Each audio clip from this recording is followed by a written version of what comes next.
में spelling correct का option. देखिए, स्पेलिंग अगर हम वर्ड में काम करते हैं तो आपने देखा होगा कि जो वर्ड गलत होता है एमएस वर्ड में, उसके नीचे एक रेड अंडरलाइन आ जाती है। इसका मतलब ये है कि वो गलत स्पेलिंग को हाईलाइट कर रहा है। लेकिन एक्सेल में इस टाइप से कोई भी ऑप्शन नहीं होता है कि अगर आपने कोई स्पेलिंग गलत लिखी है तो उसके नीचे कोई रेड अंडरलाइन आ जाए। एक्सेल में आपको खुद ही पता करना होता है कि कौन सा वर्ड आपने गलत लिखा है। उसके लिए हम या तो रिव्यू मेनू में स्पेलिंग वाला ऑप्शन चूज कर सकते हैं या फिर इसका शॉर्ट कमांड F7 को यूज कर सकते हैं। रिव्यू मेनू में प्रूफिंग ब्लॉक में आपको मिलेगा स्पेलिंग का ऑप्शन। हम स्पेलिंग ऑप्शन पे क्लिक करते हैं तो यहाँ पे देखिए, आप अगर किसी भी वर्ड को अगर यहाँ पे करेक्ट करना चाहते हैं तो कंप्यूटर में जो भी डेटा दिया गया है आपके उस एक्सेल शीट में, तो यहाँ पे वो गलत वर्ड को हाईलाइट करता है और उसके लिए सजेशन से कुछ वर्ड दे देता है।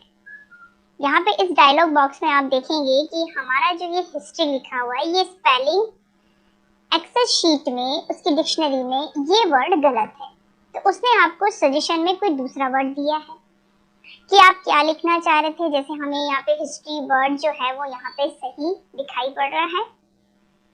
अब अगर हम हिस्ट्री वर्ड को चेंज करना चाहते हैं तो सजेशन से ये हिस्ट्री वर्ड को हम ले लेंगे और यहाँ पे चेंज का ऑप्शन जो दिख रहा है, हम चेंज पे क्लिक कर देंगे। देखिए, अगर यह वर्ड बार बार एक्सेल की शीट में रिपीट होता है तो आप चेंज ऑल का ऑप्शन ले लें, ताकि क्या है वो उसको सबको एक साथ चेंज कर देगा। और अगर सिंगल ही है, एक ही बार है, तो आप उसको चेंज करें। नहीं तो अगर बार बार आपके पास अगर ये वर्ड आता है तो उसको बार बार अगेन आपको चेंज करना पड़ेगा। तो हमने यहाँ से इसको चेंज किया तो ये वर्ड यहाँ से चेंज हो गया। इसके अलावा कोई भी वर्ड आपको ऐसा लगता है जो करेक्ट नहीं है तो आप उस वर्ड को सेलेक्ट करके रखेंगे।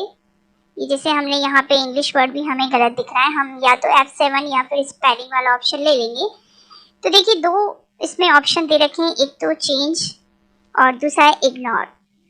अगर आप इग्नोर वंस पे क्लिक करते हैं तो इस वर्ड को कंप्यूटर सही मान लेगा, एक्सेल की शीट इसको सही मान लेगा।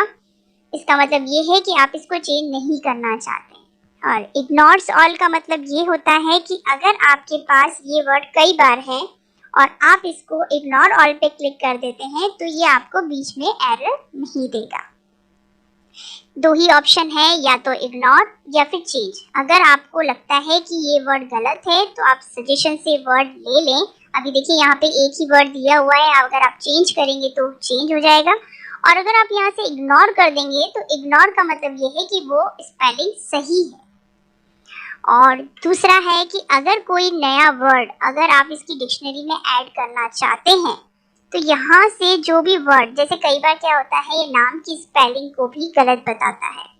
नाम की स्पेलिंग बेसिकली गलत नहीं होती है, लेकिन उसकी डिक्शनरी में वो वर्ड नहीं है, इसलिए वो उसको गलत बताता है। तो अगर कोई नाम अगर आप चेंज करना चाहते हैं तो उस वर्ड को आप ऐड टू डिक्शनरी में ऐड कर सकते हैं।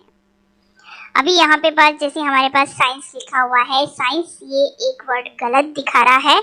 यहाँ पे सजेशन से कई सारे वर्ड दिए हैं, आप इसको अगर चेंज करना चाहते हैं तो चेंज पे क्लिक कर देंगे तो ये चेंज हो जाएगा। और ये कंटिन्यू देखिए, इस तरह से आपको एक एक वर्ड चेंज करता जाएगा और आपको सजेशन से दूसरा वर्ड दे देगा।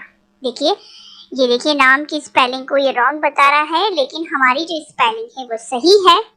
और अगर आप चाहते हैं कि इस वर्ड को हम इस डिक्शनरी में ऐड कर दें तो आप इसकी डिक्शनरी में ऐड कर सकते हैं, क्योंकि ये वर्ड इसकी डिक्शनरी में, एक्सेल की डिक्शनरी में नहीं है।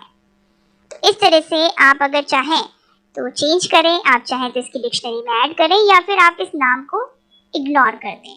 तो इग्नोर करने के बाद आपके पास हर एक वर्ड का सजेशन में वर्ड आता जाएगा। आप चाहें तो वो दूसरा वर्ड ले लें, चेंज कर दें, या फिर आप उसको इग्नोर कर दें।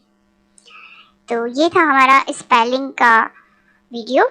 उम्मीद करते हैं आपको पसंद आया होगा, क्योंकि एक्सेल में कई बार स्पेलिंग मिस्टेक की समस्या रहती है, वो आपको इस तरह से ही चेंज करनी है। एक्सेल में किसी भी डेटा के लिए कमेंट कैसे यूज़ किया जाता है। जैसे कमेंट यानी उस डेटा के लिए अलग से कुछ टाइप करना, कुछ लिखना। जो उस शीट में आपको दिखाई ना दे। आप अलग से उसको हाइड करके रखना चाहते हैं तो हम वो कमेंट ऑप्शन में देख सकते हैं। देखिए यहाँ पे एक मार्कशीट बनी हुई है। मार्कशीट में स्टूडेंट के मार्क्स दिए गए हैं, टोटल परसेंटेज है, डिवीज़न पे हैं। किसी में बच्चे ने अगर अच्छा परफॉर्मेंस दिया तो हम उसके बारे में कुछ अच्छा कमेंट दे सकते हैं। किसी में डाउन गया है, उसके मार्क्स कम आए हैं, तो हम उनको सजेस्ट कर सकते हैं कि इसमें आप थोड़ी सी मेहनत और करें। तो ये सारी चीज़ें हम कमेंट के रूप में दे सकते हैं। देखिए रिव्यू टैब में आपको यहाँ पे न्यू कमेंट का ऑप्शन दिखाई देता है। यहाँ से आप कमेंट दे सकते हैं पर्टिकुलर किसी भी डेटा के लिए, या फिर आप किसी भी कमेंट को यूज़ करने के लिए राइट क्लिक करके भी इंसर्ट कमेंट वाला ऑप्शन ले सकते हैं कि आपको जो भी कमेंट देना है आप यहाँ से दे सकते हैं। जैसे यहाँ पे हमने कुछ कमेंट जो दिए गए हैं, देखिए इस तरह से आपको कमेंट दिखता है।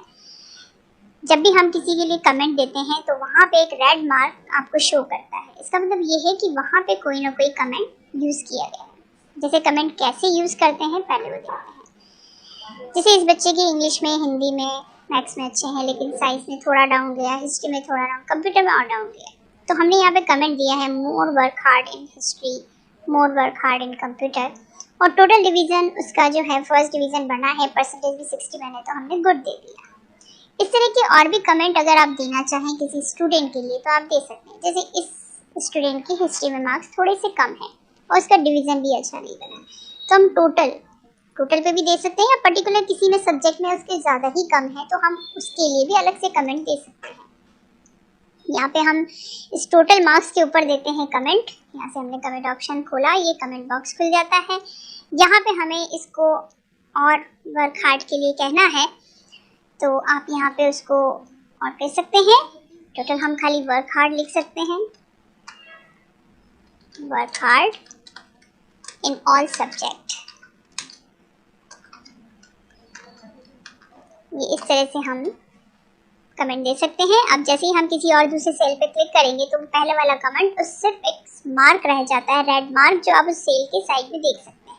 इसका मतलब ये है कि वहाँ पे कोई कमेंट यूज़ किया। इसी तरह से और भी अगर हमें कमेंट देने हैं टोटल परसेंटेज के ऊपर, ग्रेड के ऊपर, या पर्टिकुलर एक एक मार्क्स के ऊपर भी हम उसको कमेंट दे सकते हैं। जैसे किसी बच्चे का अच्छा परफॉर्मेंस गया है तो हम उसको अच्छा परफॉर्मेंस के लिए हम यहाँ पे उसको कमेंट दे सकते हैं। राइट क्लिक करके भी हम कमेंट यूज़ कर सकते हैं। यहाँ पे हम इसको दे सकते हैं जैसे बेस्ट परफॉर्मेंस,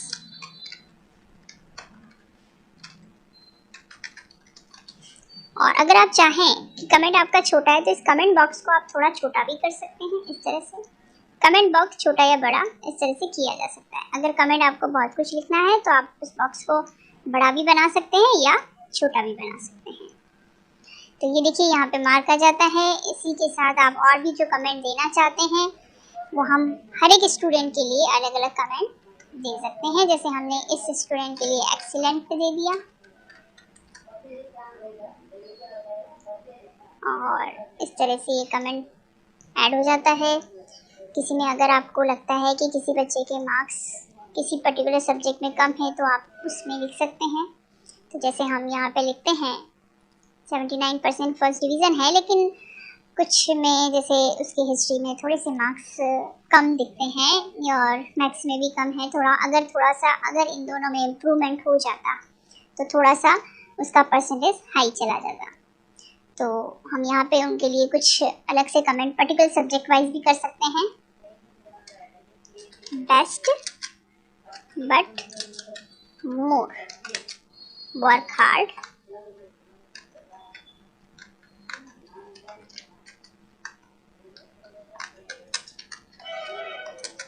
इन कंप्यूटर। इस तरह से हम उस सब्जेक्ट वाइज भी उसको कमेंट दे सकते हैं। ठीक है, इस तरह से यहाँ पे जैसे इस बच्चे ने हिंदी में अच्छे मार्क्स लाए हैं तो हमने पर्टिकुलर हिंदी के लिए दे दिया बेस्ट या वेरी गुड, ऐसे कुछ भी हम उस पर्टिकुलर सब्जेक्ट के लिए भी हम यहाँ पे कोई कमेंट दे सकते हैं। ठीक है, इस तरह से जो भी कमेंट है वो आप कमेंट अलग अलग डेटा के हिसाब से दे सकते हैं। यहाँ पे हमने देखिए कई जगह पे हमने कमेंट ऐड करे हैं। अगर आप ये कमेंट सारे शो करना चाहते हैं तो शो ऑल कमेंट कर दीजिए यहाँ पे, तो ये देखिए सारे शो हो जाएंगे। जहाँ जहाँ पे भी कमेंट दिए गए हैं, क्या कमेंट दिए हैं, वो सारे आप शो कर सकते हैं इस तरह से। और उसके बाद अगर हम हाइड करना चाहें इनको तो वापस हाइड कर सकते हैं। इसी पे क्लिक कर दीजिए, वापस हाइड हो जाएंगे। हाइड करने हैं, उस पे से हाइड करना है, शो करना है तो पर्टिकुलर आप उसको शो करना चाहें तो शो कर सकते हैं। उसमें कुछ भी एडिट करना है, करेक्शन करना है तो एडिट पे क्लिक करेंगे तो उसमें आप करेक्शन कर सकते हैं। उसके अलावा देखिए यहाँ पे जो भी आपके पास कमेंट दिए गए हैं, अगर आपको पहले वाले कमेंट और बाद वाले कमेंट को देखना है तो हम नेक्स्ट करेंगे तो बाद वाले कमेंट में आ जाएंगे। एक के बाद एक कौन सा कमेंट दिया गया है वो दिखता जाएगा, या प्रीवियस करेंगे तो पहले वाले कमेंट में जाते जाएंगे, कौन कौन से कमेंट हमने पहले दिए थे। उसमें कुछ एडिट करना है तो एडिट का ऑप्शन है, और अगर हम चाहें कि इस कमेंट को हम डिलीट करना चाहें तो डिलीट भी कर सकते हैं। जैसे ये कमेंट हमने यहाँ से डिलीट कर दिया, अगर हमें इसके बदले कोई दूसरा कमेंट देना है तो एडिट कर सकते हैं, और अगर हटाना है उसको कमेंट को तो हम हटा सकते हैं। तो वन बाय वन अगर आप कमेंट को डिलीट करना चाहें तो यहाँ से उस पर्टिकुलर कमेंट को सेलेक्ट करें और उसको डिलीट कर दें। इस तरह से वो मार्क जो है डिलीट करने से वो हट जाता है।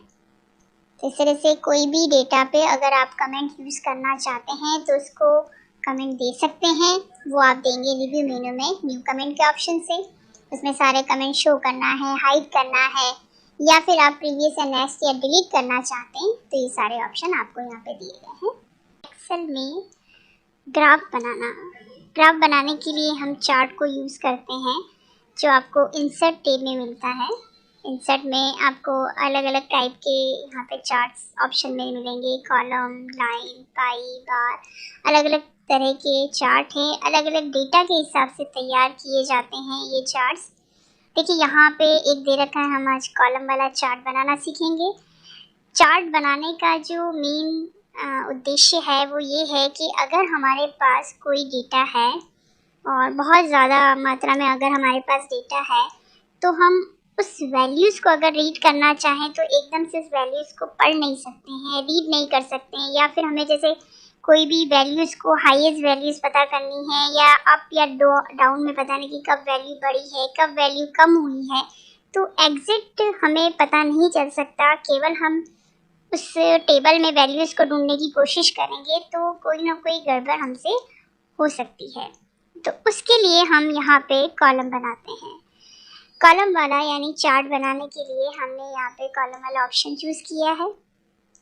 अलग अलग टाइप के कॉलम्स बने हैं, 3D में बनाना है, 2D में बनाना है, ट्रायंगल में बनाया है, या कोण में, पिरामिड में, जैसा भी आप बनाना चाहें। अलग अलग टाइप के यहाँ पे कॉलम्स भी दे रखे हैं।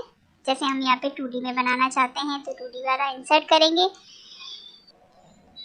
देखिए यहाँ पर एक चार्ट इंसर्ट होता है, लेकिन अभी ये चार्ट जो है वो बिल्कुल ब्लैंक है। आपको इसमें डेटा फिल करना है। तो डेटा फिल करने के दो तरीके हैं। जो हमने अभी जो टेबल बना रखी है उस टेबल को हमें, उस टेबल की सारी वैल्यूज़ को, सारा डेटा हमें इस टेबल में फीड करना है। तो इस डेटा को आप इस टेबल में फीड करने के लिए सबसे पहले जो आपके पास मेन जो है वो है कि आप कहाँ और कौन सा डेटा ऐड करना चाहते हैं। तो आपके पास जितने कॉलम्स यहाँ पे बने हुए हैं उसमें यहाँ पे दो तरह से आपको वैल्यूज़ को ऐड करने हैं। एक चलेगा आपका वर्टिकल डेटा के लिए और एक चलेगा आपका हॉरिजॉन्टल डेटा के लिए। तो देखिए उसके लिए अगर हमें डेटा फीड करना है तो सेलेक्ट डेटा का ऑप्शन दिया गया है। अगर आप यहाँ पे अपनी वैल्यूज़ को ऐड करना चाहते हैं, कैसे ऐड करना चाहते हैं, एक ऑप्शन आपके पास ये दिखाई देता है और एक ऑप्शन आपके पास ये दिखाई देता है। ये वर्टिकल डेटा के लिए है, जो भी आप डेटा वर्टिकली ऐड करना चाहते हैं उसके लिए, और ये वाला ऑप्शन दे रखा है हॉरिजॉन्टल डेटा के लिए। यहाँ पे आपको दो ऑप्शन इसलिए दिए गए हैं ताकि एक कहलाता है आपका एक्स एक्सिस डेटा और एक कहलाता है आपका वाई एक्सिस डेटा। तो एक अगर हमें कोई भी वैल्यूज़ जहाँ पे भी ऐड करनी है तो सबसे पहले अगर हम वर्टिकल में डेटा ऐड कर लेंगे तभी हॉरिजॉन्टल वाला ऑप्शन ओपन होता है। हमने यहाँ से ऐड किया, यहाँ पे आपको क्या चीज़ ऐड करनी है। जैसे अगर हमें वर्टिकल्स में ये अलग अलग वैल्यूज़ जो दे रखे हैं, जो एक एम्प्लॉइज़ के हिसाब से कि HRA 2016 में इतना मिला है, HRA 2017 में इतना मिला है, HRA 2018 में इतना मिला है, कि टोटल हमें ये देखना है कि किस व्यक्ति को यानी किस एम्प्लॉय को किस ईयर में कितना HRA दिया गया है, तो वो हम चार्ट के रूप में देख सकते हैं। तो यहाँ पे सीरीज़ नेम जैसे HRA 2016 हमें HRA का नाम लिखना है यहाँ पे, जैसे हमने यहाँ पे लिया HR और 2016 जो हमने हेडिंग जो ऐड की है वो हेडिंग देनी है। और यहाँ पे डिफ़ॉल्ट वैल्यू सीरीज वैल्यू यहाँ पे आई है, इस वैल्यू को यहाँ से रिमूव करके और यहाँ से हम HRA 2016 वाला ऑप्शन लेंगे और ओके कर देंगे। तो यहाँ पे एक वैल्यू ऐड हो जाती है। उसके बाद हमारे पास और भी वैल्यू जो दे रखी है, हम वो भी लेना चाहें तो वो भी ले सकते हैं। जैसे ऐड किया, यहाँ पे हमें वैल्यूज अब डालनी है 2017 की, तो HRA 2017 हमने लिया और इस रेंज को यानी इस वैल्यू को यहाँ से रिमूव करके, और ये डिफ़ॉल्ट वैल्यू होती है, इस वैल्यू को नहीं लेके हमें अपनी वैल्यू उसमें ऐड करनी है। ये हमने ऐड कर दिया। उसके बाद एक वैल्यू अगर आपके पास एक सीरीज़ और बनाई हुई है तो उसको भी पहले ऐड कर लीजिए। ये HRA 2018 और इस वैल्यू को यहाँ से रिमूव करके और ये इसी की वैल्यू हमने सेलेक्ट कर ली, ओके कर।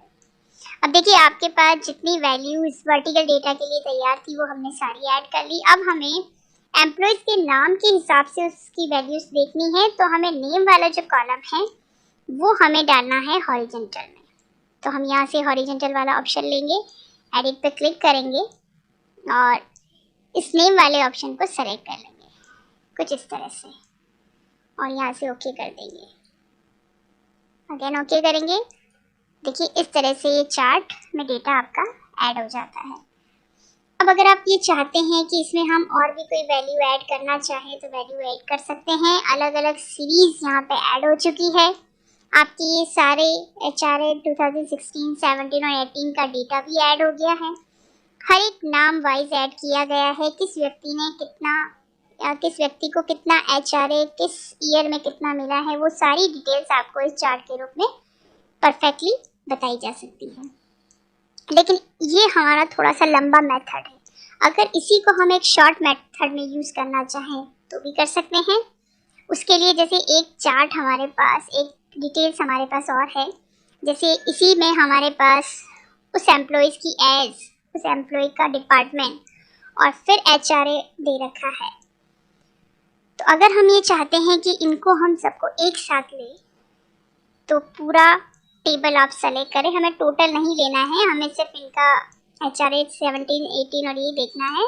तो टोटल वाला हमने कॉलम छोड़ दिया है और बाकी चार्ट हमने सेलेक्ट कर लिया है। फिर इंसर्ट ऑप्शन में जाकर चार्ट यहाँ से ले लेंगे। अगर हमने 2D में बनाना है तो 2D में, 3D में बनाना है तो 3D में। जैसे 2D में बनाना है तो ये देखिए अब यहाँ पे ये सारा डेटा जो है एक दूसरे में मर्ज हो रहा है। तो आप इस चार्ट को थोड़ा सा आगे की तरफ मूव कर लें। इस तरह से आपके पास वो चार्ट की सारी डिटेल एक साथ इंसर्ट हो जाती है। इसको थोड़ा सा आगे की तरफ मूव कर देंगे।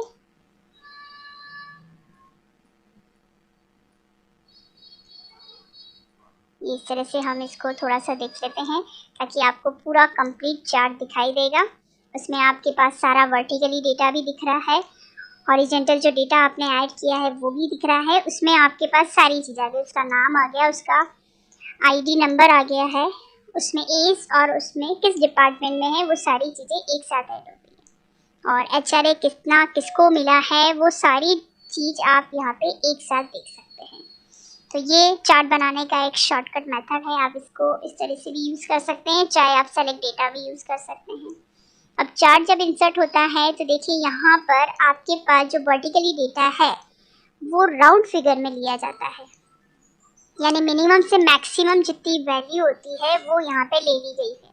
अगर आप चार्ट को थोड़ा सा मूव करके देखेंगे तो आपको यहाँ पे जो वैल्यू दिखाई दे रही है ये अलग अलग वैल्यू है, लेकिन यहाँ पे वैल्यू जो है वो राउंड फिगर में रही। जब भी हम ग्राफ कॉपी में भी अगर ग्राफ बनाते हैं तो आपने हमेशा देखा होगा कि राउंड फिगर में ही डेटा होता है और उसी के बीच में यहाँ पे आपको हर चीज़ ऐड करनी होती है, यानी आप अपने ग्राफ के अकॉर्डिंग उस चीज़ को सही से आइडेंटिफाई कर पाते हैं। इसके बाद देखिए इसी में जब हम चार्ट सेलेक्ट करते हैं तो सेलेक्ट चार्ट के साथ आपको दिखाई देगा ऊपर चार्ट। इसमें ऑप्शंस दिए गए होते हैं, डिज़ाइन, लेआउट, फॉर्मेट, यानी हम इसमें कुछ भी बदलाव चाहते हैं तो इसके थ्रू कर सकते हैं। लेकिन तब तक ये दिखेगा जब तक आपका चार्ट सेलेक्टेड है। जब आप अपना कर्सर किसी दूसरे सेल में रखते हैं तो आपका चार्ट जो है वो अनसेलेक्ट हो जाता है और जब आपका चार्ट अनसेलेक्ट हो जाता है तो आपको ऊपर चार्ट टूल भी नज़र नहीं आता है। चार्ट को अगेन सेलेक्ट करने के बाद ही आपको ये चार्ट टूल यहाँ पे दिखाई देगा। चार्ट का कोई भी स्टाइल चेंज करना हो तो चेंज चार्ट टाइप वाले ऑप्शन में जाएंगे। यहाँ पे अलग अलग टाइप के आपको चार्ट दिखाई देंगे। जैसे कॉलम है, कॉलम में भी अलग अलग आपको दिए गए हैं। जैसे हमने स्टार्टिंग में देखा था 3D इफेक्ट में देना है तो 3D इफेक्ट में ले सकते हैं। ये इस तरह से अलग अलग ऑप्शंस इसमें कई सारे दे रखे हैं, आप उसको किसी भी में चेंज कर सकते हैं। और अगर हम लाइन में चाहते हैं तो ये लाइन के ऑप्शन दे रखे हैं, आप लाइन में भी उसको कन्वर्ट कर सकते हैं। ये इस तरह से। तो अभी हमने जो बनाया है ये कई सारे चार्ट्स हैं, लेकिन डिपेंड करता है आपके डेटा पे कि आप किस टाइप का डेटा तैयार कर रहे हैं और इसमें से किस तरह का चार्ट आप यूज़ करना चाह रहे हैं। पाई यूज़ करना चाह रहे हैं या बार यूज़ करना चाह रहे हैं, ये सारा जो है आपके डिपेंड करता है आपके चार्ट पे। अब हमने जो बनाया है कॉलम वाला, उस कॉलम में आपको इसमें और कुछ भी चेंजेस करना है। जैसे हमें स्विच रो या कॉलम, अगर ये ऑप्शन लेते हैं तो इसका मतलब ये है कि वर्टिकली डेटा हॉरिजॉन्टल में और हॉरिजॉन्टल डेटा वर्टिकल में सेट किया जाना हो तो हम इसको यूज़ कर सकते हैं। देखिए कुछ इस तरह से ये डेटा तैयार हो जाए। जो डेटा था सारा वर्टिकल में सेट हो गया है इस तरह से। और कलर वाइज अलग अलग दे दिए गए हैं और HRA अलग अलग कर दिया है। ये HRA 2016 अलग हो गया है, 17 अलग हो गया है और 18 अलग हो गया है। और यहाँ पे उसको अलग अलग कलर से आइडेंटिफाई कर दिया है कि भाई मोहित का, जिसकी एज 45 है और जो मैकेनिकल डिपार्टमेंट में है और उसका ID नंबर 1000 है, वो इस कलर से पहचाना जाएगा। यानी ये जो कलर है ये आपको मोहित का दिख रहा है और HRA अलग अलग सेट कर दिए गए हैं। तो आप अगर row to switch row to column करेंगे तो कॉलम रो में और रो कॉलम में सेट हो जाते हैं। और वापस उसको उसी पोजीशन में लेना है तो उसी पे क्लिक करेंगे तो वापस ये पहले जैसी ही पोजीशन बन जाती है। इसके बाद चार्ट का लेआउट अगर चेंज करना हो तो अलग अलग टाइप से यहाँ पे चार्ट के लेआउट दे रखे हैं। आप कुछ और लेआउट इसमें चेंज करना चाहते हैं, देखिए इस तरह से। तो कई सारे लेआउट्स यहाँ पे दे रखे हैं। इसके अलावा हम अगर चार्ट की स्टाइल चेंज करना चाहें तो ये चार्ट की स्टाइल का ऑप्शन है। डिफ़ॉल्ट रूप में तो ये जो चार्ट बना हुआ है इसी टाइप से आता है। अगर आप सेम कलर में चाहते हैं तो वो सेम कलर में सेट हो जाता है। अगर आप चाहते हैं डिफरेंट कलर में तो डिफरेंट कलर में भी इस तरह से भी सेट किया जा सकता है। इसके अलावा अगर हम ये चाहते हैं कि इसको मूव किया जाए तो चार्ट को मूव करने के लिए मूव चार्ट का ऑप्शन दे रखा है। इसको हमें एक शीट से दूसरी शीट में मूव करना है तो भी हम कर सकते हैं। तो जैसे ही हम इस पर क्लिक करते हैं तो यहाँ पे देखिए दो ऑप्शन दिखाई दे रहे हैं। एक तो न्यू शीट का ऑप्शन है, यानी हम एक नई शीट इंसर्ट करना चाहते हैं तो इसको सेलेक्ट करके अगर हम कोई भी डेटा यहाँ शीट का कोई नाम देना चाहें कि हमने यहाँ पे कोई भी सेल्स का दे दिया या हमने चार्ट 1 दे दिया, चार्ट 1 नाम दे दिया है हमने और ओके कर दिया तो देखिए एक नई शीट इंसर्ट हो जाती है चार्ट 1 के नाम से और आपका डेटा जो है, आपका जो चार्ट है उसमें मूव हो जाता है। लेकिन हम ये चाहते हैं कि हमारे पास जो शीट ऑलरेडी इंसर्ट है वही हम चार्ट को करें तो मूव चार्ट में एक दूसरा ऑप्शन दे रखा है ऑब्जेक्ट इन। इसमें जितनी शीट आपने ले रखी है वो सारी शीट की पोजीशन यहाँ पे दिखा रहा है कि हमें हमारा जो चार्ट है वो शीट 3 में सेट करना है तो शीट 3 सेलेक्ट कर लेंगे और ओके कर देंगे तो आपका चार्ट जो है वो शीट 3 में मूव हो जाता है। तो इस तरह से हमें एक शीट से दूसरी शीट में मूव करना हो अपना डेटा, अपना चार्ट, तो हम मूव कर सकते हैं मूव चार्ट से।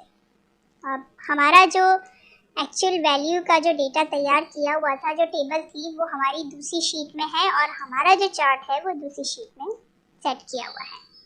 देखिए हमारे पास जो एक्चुअल वैल्यू है वो केवल आपको इसी में दिखाई दे रही है, यहाँ पे हमें वो वैल्यूज़ नहीं दिखाई दे रही है। लेकिन अगर आप अपनी वैल्यूज़ को चेक करना चाहें कि हम मोहित की चेक करना चाह रहे हैं कि मोहित की वैल्यू कितनी है तो यहाँ पे दे रखा है ग्रीन यानी HRA 2018, रेड दे रखा है 2017 और ब्लू दे रखा है 2016। यानी आपको कलर वाइज उनकी वैल्यू चेक करनी है 18 में, 17 में, 16 में किसी पर्टिकुलर एक एम्प्लॉय की। जैसे हम मोहित की पता करना चाहते हैं कि मोहित की HRA 2018 में कितनी थी तो मोहित मैकेनिकल डिपार्टमेंट में है और उसकी जो HRA 2018 यानी जो ग्रीन आपको दिया गया है यहाँ पे, आपको उस ग्रीन स्केल पे ही जाना है। जब हम ग्रीन स्केल पे अपना कर्सर रखते हैं तो HRA दिखाता है 2018 1000, जो उसका ID नंबर है, मोहित नाम है, 45A से मैकेनिकल डिपार्टमेंट, उसकी वैल्यू है 6300, यानी HRA उसको 2018 में इतना मिला। अगर इस मोहित की अगर हमें 2017 की पता करनी है तो देखिए रेड स्केल जो दे रखा है 2017 के लिए दे रखा है, तो देखिए यहाँ पे 5100 दे रखा है। और अगर हमें 2016 में देखना है तो हम 2016 में ब्लू लाइन पे जाके हम 2016 का भी देख सकते हैं। इसी तरह से हर एक एम्प्लॉय की हम डिटेल्स पता करना चाहें, उसकी एक्चुअल वैल्यू देखना चाहें 2016 में, 18 में या 17 में, तो हम देख सकते हैं इस वैल्यू पे, यानी इस लाइन पे अपना कर्सर रख के। तो ये तो हमारा था चार्ट, और चार्ट में हम कैसे वैल्यूज को ऐड करते हैं और उसका डिजाइन ऑप्शन कैसे पढ़ते हैं। नेक्स्ट वीडियो में हम आपको बताएंगे इसी चार्ट का लेआउट और फॉर्मेट का ऑप्शन। चार्ट का दूसरा पार्ट, देखिए हमने पहले वाली वीडियो में चार्ट का पहला पार्ट बनाया था जिसमें हमने चार्ट में डिज़ाइन ऑप्शन पढ़ा था। उसमें चार्ट की स्टाइल चेंज करना, चार्ट में रो कॉलम को सेट करना, चार्ट का टाइप चेंज करना, मूव चार्ट, ये सारे ऑप्शन हमने उस वीडियो में देखे थे। आज हम देखते हैं चार्ट का लेआउट पार्ट। देखिए चार्ट जब इंसर्ट करते हैं तो जो भी डेटा आपके पास इंसर्ट किया गया है उसमें जब चार्ट आपका सेलेक्टेड रहता है तो सेलेक्टेड चार्ट से आप डिज़ाइन, लेआउट और फॉर्मेट ऑप्शन देख सकते हैं। लेकिन अगर आप चार्ट को अनसेलेक्ट करते हैं तो देखिए आपको चार्ट टूल नहीं दिखाई देता है। चार्ट में चेंजेस करने के लिए आपका चार्ट सेलेक्ट होना ज़रूरी है। इसमें देखिए लेआउट का ऑप्शन जो है, हमें इसमें टाइटल अगर ऐड करना है तो यहाँ पे चार्ट का टाइटल का ऑप्शन दे रखा है। चार्ट टाइटल अगर हम ओपन करते हैं तो इसमें दो ऑप्शन दिखेंगे आपको, एक है सेंटर ओवरले टाइटल और एक है अबाउट चार्ट। दोनों देखते हैं। देखिए सेंटर ओवरले का मतलब होता है चार्ट के ऊपर ही आप कोई नाम सेट करना चाहते हैं तो कोई नाम सेट कर सकते हैं। जैसे हमारे पास जो चार्ट का डेटा तैयार है, कोई गवर्नमेंट एम्प्लॉय का है या डिपार्टमेंट में अलग अलग जो एम्प्लॉयज काम करते हैं वो क्या नाम है उनका, उनकी एज क्या है, ये सारी चीज़ें हमने चार्ट में डाली। तो आप इस चार्ट का क्या नाम डिसाइड करेंगे वो आप चार्ट टाइटल में डाल सकते हैं। इसके बाद अगर हम ये चाहते हैं कि ओवरले ना करके हम अबाउट चार्ट का ऑप्शन लेते हैं तो यहाँ पे देखिए जैसे ही हम अबाउट चार्ट करते हैं तो चार्ट थोड़ा सा नीचे मूव हो जाता है और यहाँ पे अलग से चार्ट का टाइटल दिया जा सकता है। आप जो भी चार्ट का टाइटल डालना चाहें वो यहाँ पे आप चार्ट का टाइटल डाल सकते हैं। जैसे हम यहाँ पे कोई चार्ट का टाइटल दें तो हमने यहाँ पे दे दिया, जैसे ये हमारे पास एक रिकॉर्ड HRA से रिलेटेड है तो हमने यहाँ पे HRA रिकॉर्ड का हमने एक नाम दे दिया, इसको एक टाइटल दे दिया। अब टाइटल ओवरले भी हो सकता है और अबाउट चार्ट भी हो सकता है। उसके बाद ये देखिए ये तो हो गया हमारा चार्ट का टाइटल। उसके बाद नेक्स्ट ऑप्शन जो है वो है इसमें एक्सिस टाइटल। एक्सिस टाइटल में देखिए हॉरिजॉन्टल अगर आप देखते हैं तो हॉरिजॉन्टल में केवल एक ही ऑप्शन होता है, टाइटल बिलो एक्सिस। सिर्फ हम इसी तरह से उसका टाइटल दे सकते हैं, एक ही ऑप्शन दिया गया होता है। अब जैसे आपने नीचे यानी आपके पास जो भी डेटा हॉरिजॉन्टल में ऐड है वो क्या चीज़ आपने ऐड की हुई है उसके लिए हम उसके हिसाब से हम टाइटल दे सकते हैं। जैसे हमारे पास एम्प्लॉयज़ की डिटेल है यहाँ पे तो हम एम्प्लॉयज़ रिकॉर्ड कर सकते हैं। आपके पास जिस टाइप का आपने चार्ट बनाया है उससे रिलेटेड आप एक्सिस टाइटल में डाल सकते हैं। हमने यहाँ पे डाल दिया है एम्प्लॉयज़।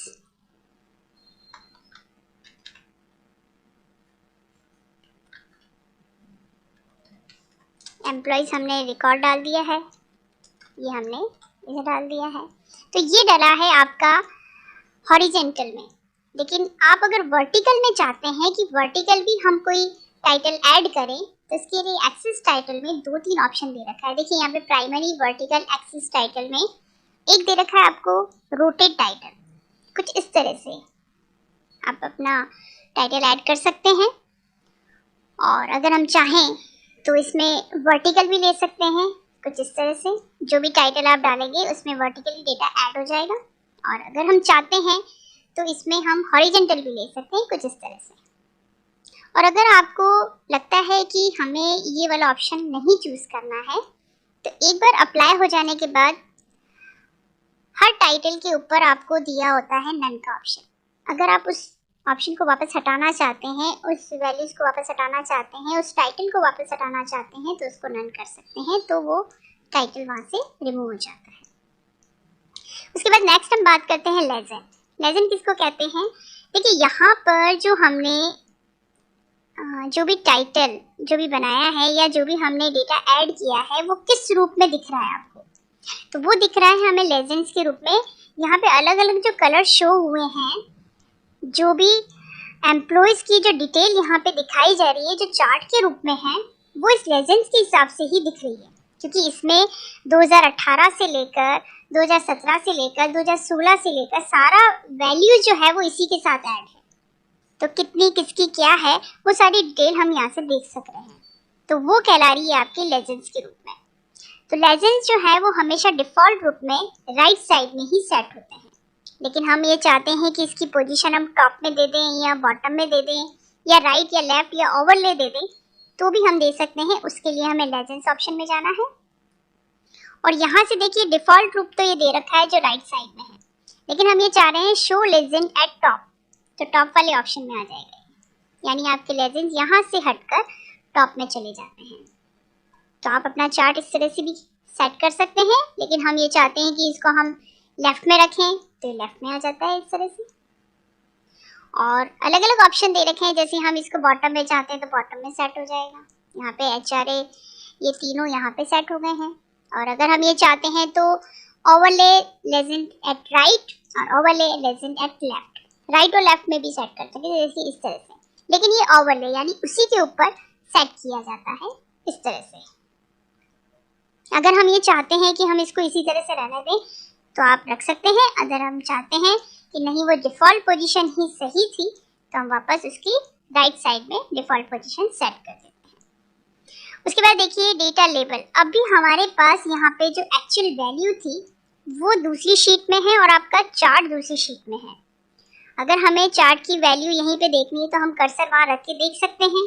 अलग अलग वैल्यू जो है यहाँ पे हम कर्सर जैसे ही उस पे कलर पे रखेंगे तो जो कलर जिसके लिए सेट किया हुआ है उसी की आपको यहाँ पे वैल्यूज दिखाई जा रही है, लेकिन वो वैल्यूज हमें यहीं पे लेनी है। तो वैल्यूज आप यहाँ पे भी ले सकते हैं डेटा लेबल के रूप में।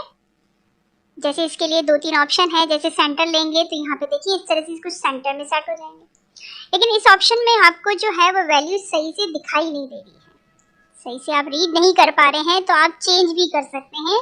जब वैल्यूज बहुत पास पास में होती हैं तो आप उसको अच्छे से रीड नहीं कर पाते, तो यहाँ पे हम इसको डेटा लेबल को चेंज कर सकते हैं, इनसाइड एंड ले लेंगे। तो देखिए थोड़ी सी वैल्यू ऊपर सेट हुई, लेकिन जहाँ पे वैल्यूज बहुत करीब में है वो आपको वैल्यूज सही से नहीं दिखाई दे पा रही है। तो उसके लिए हम यहाँ से और भी ऑप्शन है, जैसे इनसाइड बेस लेंगे तो देखिए बिल्कुल ही बेस में सेट हो गए हैं। हम इसमें और ऑप्शन भी ले सकते हैं, जैसे आउटसाइड एंड लिया तो आउटसाइड एंड कुछ इस तरह से आएगा। इसमें भी कुछ वैल्यूज तो क्लियर दिखाई दे रही है, लेकिन कुछ वैल्यू अभी भी एक दूसरे में मर्ज हो रही है। तो अगर आप चाहें कि हमें ये वैल्यू इस तरह से सेट करनी है तो आप उस वैल्यू को इस तरह से सेट कर सकते हैं, और अगर आप चाहते हैं तो हम इस वैल्यूज को नन करके हम इसको टेबल के रूप में बनाना चाहें तो देखिए हमने एक बार तो इसको कर दिया है नन, और दूसरा ऑप्शन इसमें दे रखा है डेटा टेबल के रूप में, तो हम इसको शो डेटा टेबल के रूप में भी यूज कर सकते हैं। तो आपको सारी चीजें जो हैं वो क्लियरली यहाँ पे दिखाई देगी। अगर आप देखिए यहाँ पे जो आपकी टेक्स्ट डेटा है वो थोड़ा सा सेट नहीं हो पा रहा है, तो आप इस चार्ट को थोड़ा सा आगे मूव करना पड़ेगा ताकि वो डेटा सही से सेट हो जाए। देखिए कुछ इस तरह से आप उसको सेट कर सकते हैं। उसके बाद अगर आप चाहें तो इसको ऊपर या नीचे भी थोड़ा सा मूव किया जा सकता है। अगर आप इसको चाहें तो इसको थोड़ा सा और भी सेट कर सकते हैं। इसके बाद देखिए यहाँ पे आपका जो ये चार्ट है, आपकी जो वैल्यूज है वो एक टेबल के रूप में सेट हो गई है। अगर आप चाहते हैं इस वैल्यूज को हमें लेजेंड्स की के साथ सेट करना है तो यहाँ पे एक ऑप्शन और दिया हुआ है, show data table with legends की। तो यहाँ पे कुछ इस तरह से सेट हो जाएगा। तो अलग अलग तरीके से हम इसको सेट कर सकते हैं, जैसा आप चाहें उसके अकॉर्डिंग हम यहाँ पे इसको बना सकते हैं। उसके अलावा देखिए एक दे रखा है एक्सिस। देखो वैसे तो एक्सिस वाला ऑप्शन जो है वर्टिकल में 1000 मिलियंस या कोई आपके पास वैल्यू, सेल्स वैल्यू या प्रोडक्ट की वैल्यू ऐसी कुछ दे रखी है जो सेल्स परचेस की वैल्यू है, जिसको आप 1000 में या मिलियंस में लेना चाहें तो भी ले सकते हैं। तो यहाँ पे हमारे पास अगर 1000 में कोई वैल्यूज हैं तो हम 1000 का ऑप्शन ले सकते हैं। तो कुछ इस तरह से डेटा चेंज हो जाता है। भी आपके पास किस टाइप की वैल्यू है उस वैल्यू को वो चेंज कर देता है 1000 में, मिलियंस में और बिलियंस में। अदरवाइज डिफॉल्ट उसकी जो होती है वो यही होती है, शो डिफॉल्ट एक्सिस, कुछ इस तरह से। इसके बाद देखो यहाँ पे ग्रिड लाइन जो है वो ग्रिड लाइन बनाई जानी है। तो वैसे तो देखो ग्राफ में ग्रिड लाइन बनाई जाती है, उसी के अकॉर्डिंग हम देखना चाहें तो देख सकते हैं। उसमें भी आप ग्रिड लाइन हॉरिजॉन्टल और वर्टिकल दोनों ऑप्शन में बना सकते हैं। जैसे हॉरिजॉन्टल है, यहाँ पे मेजर ग्रिड लाइन भी बनाई जा सकती है। तो अगर आप चाहें तो मेजर यूनिट के लिए आप मेजर ग्रिड लाइन बना सकते हैं, और आप चाहें तो माइनर ग्रिड लाइन भी बनाई जा सकती है, display horizontal grid line for minor units के लिए। और अगर आप मेजर और माइनर दोनों एक साथ भी यूज करना चाहते हैं, मेजर एंड माइनर यूनिट के रूप में, तो भी आप यूज कर सकते हैं। जैसे हमने यहाँ पे इसको यूज किया, तो देखिए यहाँ पे मेजर और माइनर दोनों ही सेट हो गई है। और ये तो हुई आपकी वर्टिकली, लेकिन अगर आप चाहते हैं कि हॉरिजॉन्टल भी हम सेट करें तो आप इसको हॉरिजॉन्टली भी सेट कर सकते हैं। यहाँ पे हॉरिजॉन्टल और वर्टिकल, जैसे वर्टिकल भी है और हॉरिजॉन्टल भी है, वही है मेजर माइनर और मेजर माइनर दोनों। अगर हम दोनों एक साथ यूज करते हैं तो कुछ इस तरह से वर्टिकल और हॉरिजॉन्टल ग्रिड लाइन इसमें बनाई जा सकती है, जो कंप्लीट ग्राफ के रूप में दिखाई देता है। इसके बाद देखिए चार्ट तो आपका बिल्कुल परफेक्ट तरीके से सेट हो गया है, लेकिन हम ये चाहते हैं कि इसमें थोड़ा सा फॉर्मेट भी चेंज किया जाए। तो अभी हम इसके फॉर्मेट में जाके इसका फॉर्मेट चेंज करते हैं। आपको यहाँ पे फॉर्मेट में सिर्फ आउटलाइन इस शेप की देनी है, तब आउटलाइन दे सकते हैं। आप ये चाहते हैं कि इसमें हम कुछ कलर फिल करें तो कलर फिल आप शेप फिल से कर सकते हैं। यहाँ पे डिफरेंट टाइप के कलर्स दे रखे हैं, आप कोई भी कलर इसमें सेट करना चाहें तो कर सकते हैं। इसके अलावा आउटलाइन भी देना हो तो आप शेप आउटलाइन से, यहाँ पे कोई भी आउटलाइन देनी है तो हम आउटलाइन दे सकते हैं। जैसे हमने रेड कलर की एक आउटलाइन दी, विथ कम लगती है तो आप यहाँ से इसकी विथ को बढ़ा भी सकते हैं। ये हम यहाँ से विथ को इसको बढ़ा भी सकते हैं। अब आपका अगर टेबल, आपका जो चार्ट है वो पूरा सेलेक्टेड है और इसमें आप सभी टेक्स्ट में भी एक साथ कलर चेंज करना चाहते हैं, तो टेक्स्ट फिल कलर से आप इसका कलर चेंज कर सकते हैं। जितने टेक्स्ट इसमें दिए गए हैं उन सभी में एक साथ टेक्स्ट में कलर चेंज हो जाता है, कुछ इस तरह से। और अगर आप चाहें तो अलग अलग भी आप चेंज कर सकते हैं। जैसे हम चाहते हैं कि हेडिंग का कलर हम कुछ अलग सेट करें तो आप हेडिंग का कलर कुछ अलग भी दे सकते हैं। और इसमें अगर हम इसकी साइज वगैरह कम करना चाहें तो हम साइज वगैरह होम मेनू में जाके भी कर सकते हैं और इसका शॉर्ट कमांड भी यूज कर सकते हैं। ये देखिए हम इसको चेंज कर सकते हैं। अगर एम्प्लॉइज रिकॉर्ड का भी आप चेंज करना चाहते हैं, उसका कलर चेंज करना चाहते हैं, उसकी साइज चेंज करना चाहते हैं, तो वो फॉर्मेट में जाके आप कर सकते हैं। तो पर्टिकुलर अगर एरिया आप सेलेक्ट करते हैं और उसमें कोई भी कलर देना चाहें तो आप कलर दे सकते हैं। तो इस तरह से हम चाहे तो इसकी साइज चेंज करना चाहें तो ये होम मेनू में साइज का ऑप्शन दे रखा है, इस तरह से। उसके बाद देखिए आप अगर ये चाहते हैं कि ग्रिड लाइन का कलर हम अलग से सेट करें तो हॉरिजॉन्टल और वर्टिकल जो लाइनिंग बनी हुई है उनका भी कलर आप चेंज कर सकते हैं। वो भी हम फॉर्मेट पे जाके यहाँ से कलर आपको कौन सा सेट करना है तो आप यहाँ से कलर सेट कर सकते हैं। देखिए आप थिकनेस कैसी रखना चाहते हैं उसके अकॉर्डिंग यहाँ से आप कलर सेट कर सकते हैं। और अगर आप चाहें वर्टिकल लेना है तो वर्टिकल, आप चाहें हॉरिजॉन्टल लेना है तो हॉरिजॉन्टल, दोनों ही तरह से आप उसका कलर सेट कर सकते हैं। आपके फॉर्मेट में जाके जैसा कलर आप चाहें, ये अभी देखिए पूरा एक बॉक्स के रूप में सेलेक्ट हुआ है। अगर आप इसमें कोई कलर देना चाहें तो इस पूरे एक बॉक्स में कलर अलग से भी सेट किया जा सकता है। ये सारी हॉरिजॉन्टल लाइन्स हैं, अगर हॉरिजॉन्टल लाइन्स में भी आप कलर देना चाहें तो कुछ इस तरह से कलर सेट कर सकते हैं। अब देखिए आपके पास अभी डिफ़ॉल्ट जो ये स्केल के जो कलर दिए गए हैं ये डिफ़ॉल्ट होते हैं। अलग अलग कलर जो हैं वो जैसे जैसे आप एक एक डेटा इंसर्ट करते हैं, ब्लू आता है, रेड आता है, ग्रीन आता है, इस तरह से। लेकिन अगर आप चाहते हैं कि नहीं ग्रीन कलर हमको चेंज करना है तो जैसे ही आप ग्रीन पे सेलेक्ट करते हैं तो सारे ग्रीन हाईलाइट हो जाते हैं। इसका मतलब ये है कि आप इसको चेंज करना चाह रहे हैं तो शेप फिल में से जाके कोई कलर दूसरा भी ले सकते हैं। जो डिफ़ॉल्ट कलर आया है उसको हम बदल भी सकते हैं। आप ब्लू को बदलना चाहें, रेड को बदलना चाहें, ग्रीन को बदलना चाहें, तो इस तरह से जो आप स्केल को सेलेक्ट करेंगे वो पूरा पर्टिकुलर एरिया सेलेक्ट हो जाता है और आप उसका कलर चेंज कर सकते हैं। तो चार्ट बनाने के बाद चार्ट का हम डिज़ाइन ऑप्शन यूज़ करते हैं। डिज़ाइन ऑप्शन में हम अलग अलग तरह से चार्ट को बना के उसमें कलर स्टाइल वगैरह चेंज करते हैं, उसका लेआउट बदलते हैं, उसमें टाइटल वगैरह सेट करते हैं और उसके फॉर्मेट में हम उस चार्ट में दिए गए सारे फॉर्मेट को बदल भी सकते हैं। एक्सेल में स्पार्क लाइन को यूज़ करना। देखिए, स्पार्क लाइन एक चार्ट के रूप में ही होता है जहां आपको इंसर्ट टैब में चार्ट के ऑप्शंस दिखाए जाते हैं, वहीं आपको एक स्पार्क लाइन का ग्रुप भी दिखाया जाता है। ये हम अपने किसी भी वैल्यूज को अप डाउन दिखाना हो तो हम स्पार्क लाइन के अकॉर्डिंग भी दिखा सकते हैं। इसमें लाइन, कॉलम, विंडोज ये सब हम यूज़ कर सकते हैं। तो आइए इस वीडियो के माध्यम से हम ये जानें कि स्पार्क लाइन को यूज़ कैसे किया जाता है। देखिए, यहाँ पे हमारे पास कुछ वैल्यूज दी गई है। इन वैल्यूज को हमें स्पार्क लाइन के रूप में देखना है।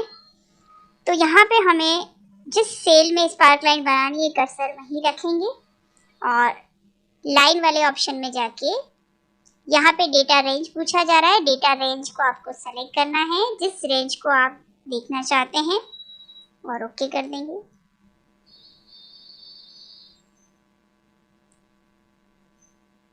ये देखिए, यहाँ पे एक स्पार्क लाइन इस तरह से बनती हुई आपको दिखाई देगी। हम इसको थोड़ा सा रो की हाइट बढ़ा देते हैं ताकि वो आपको क्लियर से दिखाई दे। इस तरह से स्पार्क लाइन बनी है। इसका अप डाउन आपको इस तरह से दिखाया जा रहा है, लेकिन इसमें हम कुछ बदलाव चाहते हैं तो वो बदलाव करने के लिए आप यहाँ पे स्पार्क लाइन टूल देख सकते हैं। इसमें हम चेंजेस करने के लिए इसका यूज़ लेंगे। देखिए, यहाँ पे अगर आप इसमें हाई पॉइंट को यूज़ करना चाहते हैं तो हाई पॉइंट, ये शो के ऑप्शन में दिखेगा आपको हाई पॉइंट का ऑप्शन, यानी सबसे हाईएस्ट वैल्यू के लिए पॉइंट दिया जाता है। अब देखिए, यहाँ पे बहुत ही छोटा सा आपको नज़र आ रहा है, तो हम इसको स्पार्क लाइन को हम थोड़ी सी इसकी विड्थ भी बढ़ा सकते हैं। यहाँ से स्पार्क लाइन के ऑप्शन में जाके इसकी विड्थ बढ़ा देंगे।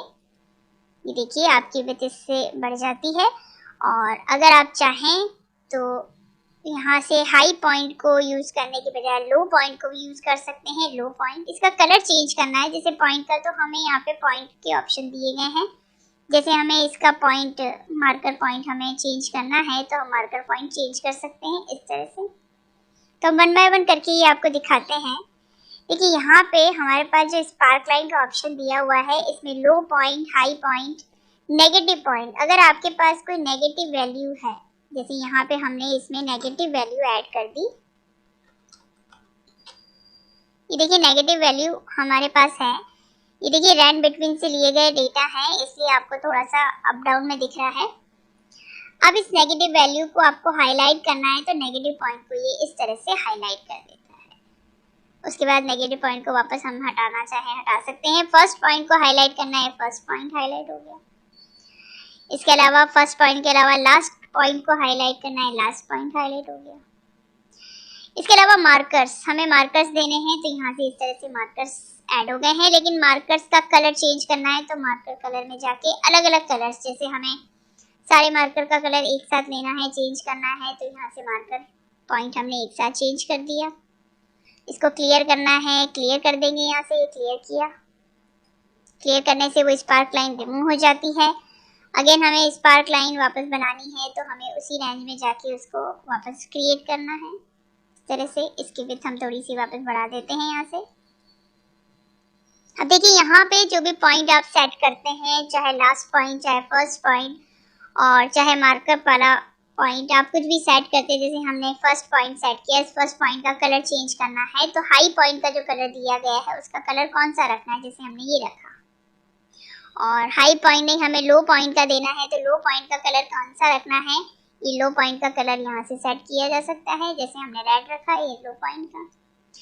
इसके अलावा फर्स्ट पॉइंट को भी हाईलाइट किया है, उसका भी कलर देना है तो फर्स्ट पॉइंट का भी हम कलर यहाँ से दे सकते हैं। और लास्ट पॉइंट का देना है तो लास्ट पॉइंट का भी मार्कअप कलर से हम लास्ट पॉइंट का भी कलर दे सकते हैं। एक साथ मार्कर यूज किए हैं तो सारे मार्कर में कलर आपको देना है, तो यहाँ से मार्कर कलर का चूज कर लेंगे हम। ये देखिए, और स्टाइल के ऑप्शन से हम इसमें अलग अलग टाइप की स्टाइल दे रखी है, उस स्टाइल को ऐड करेंगे। ये स्टाइल है इसकी आपके स्पार्क लाइन की। इसके अलावा देखिए यहाँ पे आपको एक ऑप्शन और दिया गया है, वो है कॉलम का। जैसे हम अगर कॉलम बनाना चाहें, वैसे ही दे रखा है जैसे हम एक कॉलम चार्ट में बनाते हैं। कॉलम चार्ट सेम वही प्रोसेस है। हमें इंसर्ट में जाके यहाँ से कॉलम वाला ऑप्शन लेना है। स्पार्क लाइन का ही सेकंड पार्ट है कॉलम, जिसका आपको कॉलम बनाना है उसको हमने सेलेक्ट कर लिया, ओके कर लिया। तो देखिए कुछ इस तरह से ये कॉलम बन जाता है। जहाँ पे आपके पास वैल्यू माइनस में है तो वो नीचे की तरफ दिखा रहा है, बाकी सब ऊपर की तरफ दिखा रहा है। इसमें भी वही चीज, हम फर्स्ट पॉइंट को हाईलाइट करना, लो पॉइंट को हाईलाइट करना, नेगेटिव पॉइंट को हाईलाइट करना, या फर्स्ट पॉइंट को हाईलाइट करना, लास्ट पॉइंट को हाईलाइट करना, ये सारे ऑप्शंस, या फिर इसका कलर स्केल चेंज करना, ये सारे ऑप्शन आपको वही दिए गए हैं। या स्पार्क लाइन कलर को चेंज करना, अलग अलग कलर्स हैं वो कलर चेंज कर सकते हैं। इसी तरीके से अगर हमें नेक्स्ट कॉलम में भी स्पार्क लाइन या कॉलम कुछ बनाना है तो हम इंसर्ट में जाके यहाँ से स्पार्क लाइन का बना सकते हैं। हमें अब सेकंड रेंज के लिए बनाना है तो सेकंड रेंज सेलेक्ट कर ली और ये स्पार्क लाइन बन गई। हमने इसको थोड़ा सा रो की हाइट बढ़ा दी और उसकी स्पार्क लाइन की विड्थ भी हमने थोड़ी सी बढ़ा दी इस तरह से, और मार्कअप वाले ऑप्शन में जाके मार्क कर दिए, मार्क के कलर चेंज कर दिए कुछ इस तरह से। तो अब हम ये देखना चाहते हैं कि अगर हम किसी भी स्पार्क लाइन को वापस हटाना चाहें तो क्लियर का ऑप्शन, यहाँ से क्लियर पे क्लिक करेंगे वो स्पार्क लाइन हट जाती है। इसमें भी क्लियर में दो ऑप्शन दिए गए हैं। देखिए सबसे पहले अगर हम स्पार्क लाइन में अगर इसका ग्रुप बनाना चाहे तो दोनों का एक साथ ग्रुप बनाया जा सकता है, या जितनी वैल्यूज आपके पास दे रखी है और इसमें आपने स्पार्क लाइन ऐड की है तो उसका एक साथ ग्रुप बनाया जा सकता है, ताकि आप कुछ भी चेंजेस वगैरह करें तो सब में एक साथ हो जाए, या उसको क्लियर करना है, ग्रुप में करना है, अनग्रुप में करना है। तो यहाँ पे जैसे एक को सेलेक्ट किया है, कंट्रोल प्रेस करके दूसरे को भी सेलेक्ट कर लिया और फिर इसका बना दिया ग्रुप। ये अब हमारे पास एक साथ ये दोनों ग्रुप बन गया है। अगर हम इसका ग्रुप बना के इस क्लियर ऑप्शन में जाके अगर फर्स्ट वाला ऑप्शन लेते हैं, क्लियर सेलेक्टेड स्पार्क लाइन, तो जो सेलेक्ट है वही क्लियर होती है इस तरह से। तो सेकंड वाली वही की वही है, क्योंकि वो ग्रुप बनने के बाद भी नहीं हटी। कारण ये है कि इसमें हमने दूसरा वाला ऑप्शन यूज नहीं लिया है। तो अगर ये वाला ऑप्शन लेते हैं clear selected spark line groups, जो ग्रुप्स में बनी हुई है उनको हमें हटाना है, तो clear selected spark line groups करेंगे तो दोनों देखिए एक साथ रिमूव हो जाती है। कंट्रोल Z करके हम वापस उसी पोजीशन पे आ गए हैं, और हमें अनग्रुप करना है तो अनग्रुप का ऑप्शन है, अनग्रुप करेंगे तो ये वापस अलग अलग हो जाती है और अनग्रुप हो जाती है। इसी तरीके से जैसे कॉलम का बनाया है, कॉलम के अलावा यहाँ पे एक ऑप्शन और जो दिया गया है वो भी सेम इसी तरह से है। तो यहाँ पे हमने वही रेंज सेलेक्ट की और इस रेंज में अगर हमने विन और लॉस वाला बनाया है तो ये इस तरह से, यानी जो पॉजिटिव वैल्यू है उसको इस तरह से आपको दिखाया जा रहा है और जो नेगेटिव वैल्यू है उसको इस तरह से शो किया जा रहा है। तो इसमें भी हम वही सारे ऑप्शंस को यूज ले सकते हैं जैसा हमने अभी लिया है। स्टाइल वगैरह भी चेंज करनी है तो स्टाइल वगैरह भी हम चेंज कर सकते हैं। तो इस तरह से अलग अलग तरह से हम स्पार्क लाइन बना सकते हैं, जो आपको इंसर्ट में स्पार्क लाइन के ऑप्शन में लाइन, कॉलम और विंडोज का ऑप्शन मिलता है। तो बहुत ही इंपॉर्टेंट पार्ट है ये भी हमारे एक्सेल का, तो आप इसको जरूर ट्राई करें। एक्सेल में ऑटो सम फंक्शन को यूज करना। देखिए ऑटो सम में कई सारे फंक्शन दिए गए होते हैं जिन्हें हम यूज करते समय किसी भी फंक्शन को, यानी टाइप करने की हमें आवश्यकता नहीं, किसी भी फॉर्मूले को हमें टाइप करने की जरूरत नहीं होती है और इसमें हम डायरेक्टली उस फॉर्मूले को इंसर्ट कर सकते हैं। उसके लिए आपको होम मेनू में यहाँ पे एडिटिंग ब्लॉक में आपको ऑटो सम का ऑप्शन दिया गया है। ऑटो सम में कई सारे ऑप्शन हैं, जैसे सम है, अगर हमें किसी नंबर को काउंट करना है, उसका एवरेज निकालना है, काउंट नंबर पता करना है, मैक्स या मिन फॉर्मूले हमें यूज करने हैं, या और भी किसी इसके अलावा कोई फंक्शन यूज करना है तो मोर फंक्शन में जाके हम यहाँ से ये सारे फॉर्मूले यूज कर सकते हैं। हम किसी भी फॉर्मूले को टाइप करने की जरूरत नहीं होगी, हम यहाँ से डायरेक्टली फॉर्मूला लेंगे और हम अपना वर्क कर सकते हैं इजीली। तो देखते हैं कैसे करते हैं इसको। देखिए यहाँ पे हमारे पास कुछ मार्कशीट के नंबर दिए गए हैं। ये ग्रांड टोटल वाला लिंक हम खाली कर देते हैं। यहाँ पे हमें इन नंबर्स को काउंट करना है। एक स्टूडेंट के सारे सब्जेक्ट के जो मार्क्स हैं उन्हें हमें ग्रांड टोटल में लेना है। तो हम ऑटो सम वाले ऑप्शन में जाएंगे। देखिए एक तरीका तो है इसको फॉर्मूला लगाने का, जैसे इक्वलिटी किया, सम किया, ब्रैकेट ओपन किया, सारे नंबर हमने एक साथ सेलेक्ट कर लिए। उस रेंज को सेलेक्ट करने के बाद इसको क्लोज किया, एंटर किया। एक तरीका तो ये है। और इसके अलावा अगर हम एक तरीका और देखना चाहें तो इक्वल टू लगा के एक एक नंबर को हम प्लस का साइन लगाते जाएंगे और एक एक नंबर को इस तरह से लेते जाएंगे। और जो नंबर हमने लिए हैं उनको क्लोज करके एंटर करेंगे। ये हमने एंटर किया। देखिए यहाँ पे आपके पास वो नंबर काउंट हो गए हैं। ये लंबे मेथड है। अगर आप शॉर्ट से यूज करना चाहते हैं तो आप ऑटो सम को यूज कर सकते हैं। ऑटो सम को यूज करने के लिए आपका कर्सर ग्रांड टोटल वाले सेल पर है और आपने ऑटो सम वाला ऑप्शन क्लिक किया। ऑटो सम में आपने सम वाला ऑप्शन अगर अप्लाई किया तो देखिए ये पूरा रेंज जो है वो सेलेक्ट हो जाता है और ये सारे नंबर जो हैं सम के फॉर्मूले में ऐड करने के लिए हमने ये फॉर्मूला यूज किया। ये फंक्शन डायरेक्टली ऐड हो गया है क्योंकि हमने इसको ऑटो सम से लिया है। एंटर करते ही देखिए ये नंबर काउंट हो जाते हैं। एक बार और करके दिखाते हैं। आपको यहाँ पे ना इक्वल टू लगाना है ना नंबर सेलेक्ट करना है, आपको केवल ऑटो सम में जाना है, सम के फंक्शन पे क्लिक करना है। तो देखिए वो पूरी रेंज एक साथ सेलेक्ट कर लेता है। ये एंटर किया, देखिए यहाँ पे वो नंबर काउंट हो गए। और बाकी नंबर को भी आप अप्लाई करना चाहते हैं तो इसको ड्रैग कर लेंगे तो ये सारे नंबर पे वही फॉर्मूला यहाँ पे आपका कॉपी हो जाता है। इसके अलावा कोई दूसरा फंक्शन भी आप यूज करना चाहते हैं तो भी कर सकते हैं। जैसे हमें यहाँ पे इन सारे नंबर को ग्रांड टोटल को एक साथ काउंट करना है तो काउंट करने के लिए वही ऑटो सम में गए हमने सम पे क्लिक किया तो देखिए ये आप जो है वो ऊपर वाली रेंज को इसने सेलेक्ट कर लिया है। ये अपने डेटा के हिसाब से उस रेंज को सेलेक्ट कर लेता है और फॉर्मूला वहीं अप्लाई कर देता है। एंटर किया, देखो यहाँ पे सारे नंबर एक साथ काउंट हो चुके हैं। अगर हम ये चाहते हैं कि इन सारे नंबर्स का हम एवरेज निकालें तो एवरेज का फॉर्मूला भी आपको यहाँ पे दिया गया है। आप डायरेक्टली एवरेज लेंगे तो देखिए पूरी रेंज सेलेक्ट हो जाती है और यहाँ पे इसका एवरेज निकाल के बता दिया जाता है। यहाँ में कोई मैक्सिमम नंबर या मिनिमम नंबर भी सर्च करना हो तो ऑटो सम में डिफॉल्ट रूप में यहाँ पे आपके पास ये 4-5 फंक्शन दिए गए हैं, सम, एवरेज, काउंट नंबर, मैक्स और मिन। जैसे हमें सबसे मिनिमम वैल्यू पता करनी है या मैक्सिमम वैल्यू पता करनी है तो उन्हीं फॉर्मूले को हमें मैन्युअली टाइप न करके यहाँ से हम डायरेक्टली ले सकते हैं और उस रेंज को ये सेलेक्ट कर देता है जहाँ से हमें मैक्सिमम वैल्यू पता करनी है। एंटर करते ही वो सबसे मैक्सिमम वैल्यू आ जाती है। तो ये तो कुछ ऑप्शन जो आपको यहाँ पे फंक्शन जो बाहर दिए गए हैं हमने उनको यूज किया। अगर आप मोर फंक्शन में जाके यहाँ पे भी देखेंगे तो कई सारे आपको फंक्शन दिखाए जाएंगे। देखिए हम यहाँ पे कुछ एक फंक्शन हम और यूज करके देखते हैं। यहाँ पे हम कोई नाम ऐड करते हैं। हमने लिखा चंदन सिंह। अब हम इसमें कोई फॉर्मूला यूज करना चाहते हैं, कोई टेक्स्ट फॉर्मूला यूज करना चाहते हैं तो आपको ऑटो सम में मोड फंक्शन में जाएंगे तो यहाँ पे आपको कई सारे फॉर्मूले मिलेंगे। अलग अलग तरह के फॉर्मूले दिए गए, आपको किसकी रिक्वायरमेंट है वो आप यहाँ से ले लें। जैसे हम ये चाहते हैं कि लेफ्ट का कैरेक्टर हम इसमें पता करना चाहते हैं, लेफ्ट कितने कैरेक्टर पता करना चाहते हैं। देखिए यहाँ पे इक्वल्स टू डायरेक्टली लग जाता है। यहाँ पे लेफ्ट सेलेक्टेड है, हमने ओके किया तो यहाँ पे दो चीज आपसे पूछी जा रही है। एक तो टेक्स्ट यानी किस टेक्स्ट को आप यूज कर रहे हैं। पहली चीज वो, जैसे हमने इस टेक्स्ट को यूज किया, इस टेक्स्ट को हमने सेलेक्ट कर लिया, इसकी यहाँ पे सेल एड्रेस यहाँ पे दिखा रहा है। नंबर ऑफ कैरेक्टर कितने हैं तो नंबर ऑफ कैरेक्टर आपको लेफ्ट साइड से कितने कैरेक्टर पता करना है। तो लेफ्ट साइड से वो कैरेक्टर, जैसे हम यहाँ चाहते हैं कि हमें 7 कैरेक्टर लेफ्ट साइड से पता करने हैं तो एंटर करते ही देखिए यहाँ पे लेफ्ट साइड से 7 कैरेक्टर आपको बता दिए। इसी तरीके से कोई भी और फॉर्मूला अगर आप यूज करना चाहते हैं तो ऑटो सम में मोड फंक्शन में जाके आप इनको यूज कर सकते हैं।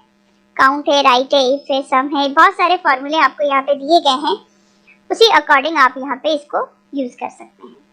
तो ये था एक्सेल का ऑटो सम का फंक्शन कि अलग अलग तरह से हम कैसे ऑटो सम को यूज